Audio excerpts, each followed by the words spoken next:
Weighted distribution में दो important बहुत पॉइंट है जो कि मैं आपको बताना चाहूंगा.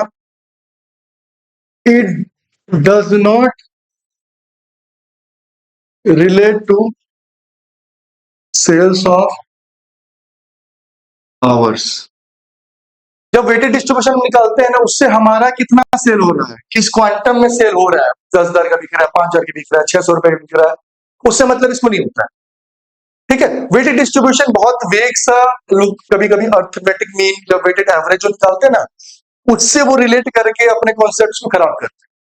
उनको लगता है कि वेटेड डिस्ट्रीब्यूशन मतलब क्या हुआ कि एक सेल्फ में हम बहुत ज्यादा प्रेजेंट है तो अच्छा है. मतलब उस सेल्फ में, लाइक फॉर एग्जांपल, एक दुकान में 10 सोप ब्रांड प्रेजेंट है, अगर उसमें 10 पीस में, फॉर एग्जांपल 10 पीस ही है, अगर में मेरे 6 है तो ज्यादा अच्छा है, 7 है तो और भी अच्छा है. नहीं, वो कॉन्सेप्ट में थोड़ा दिक्कत है, वो आपने गलत सीखा है. तो weighted distribution it does not relate to sales of hours. I will elaborate in a better way. दूसरा, it represents the right sets of outlets we are present. Whether we are present into the right outlet or not, that is given by weighted distribution. ठीक है. weighted distribution का मतलब क्या होता है कि हम राइट सेट्स ऑफ आउटलेट्स में प्रेजेंट है कि नहीं है. ठीक है. weighted distribution एक बहुत इंपॉर्टेंट जरिया बन जाता है हमारे ब्रांड को बिल्ड करने का.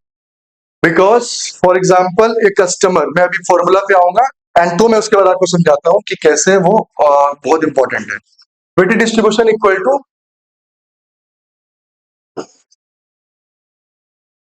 sales of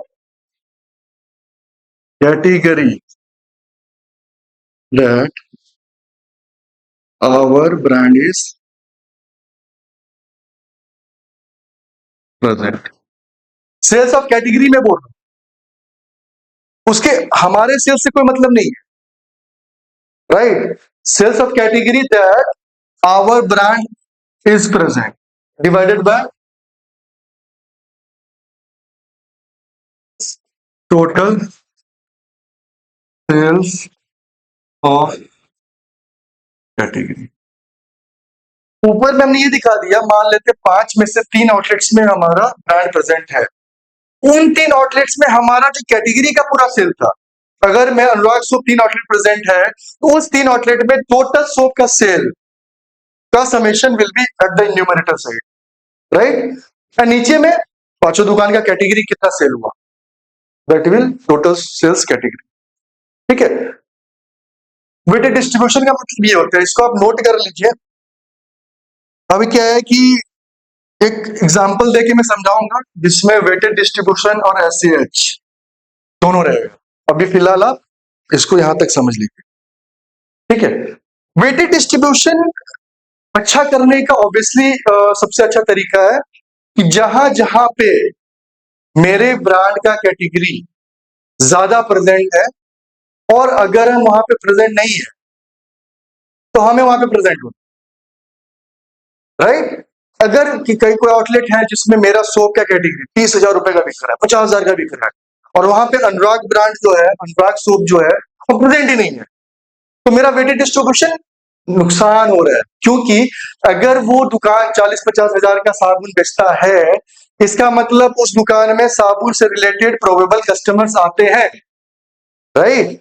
और जब प्रोबेबल कस्टमर्स आते हैं और वो हमारा साबुन वहां पे नहीं देखेंगे तो ऑब्वियसली हमारे कंपटीशन का साबुन लेंगे, और जब वो दूसरे का साबुन खरीदेंगे तो ऑब्वियसली मेरा अपॉर्चुनिटी सेल का नुकसान होगा. जो सेल मेरा हो सकता था वो सेल का नुकसान होगा क्योंकि हम वहां पे प्रेजेंट ही नहीं है. 50,000 अगर सूप कोई दुकान बेच रहा है, वहां पे प्रेजेंट नहीं है, that means we are losing out of. ये गुनाह है, पाप है, क्राइम है. ठीक है. तो we are not present at the right outlets. So that is very much important that we need to be at the right outlets. ठीक है. तो मोटा मोटी मैंने आपको इसके अराउंड जो कॉन्सेप्ट है वेटेड डिस्ट्रीब्यूशन का, क्यों ऐसा करना चाहिए, मोटा मोटी मैंने आपको क्लैरिटी दे दिया है.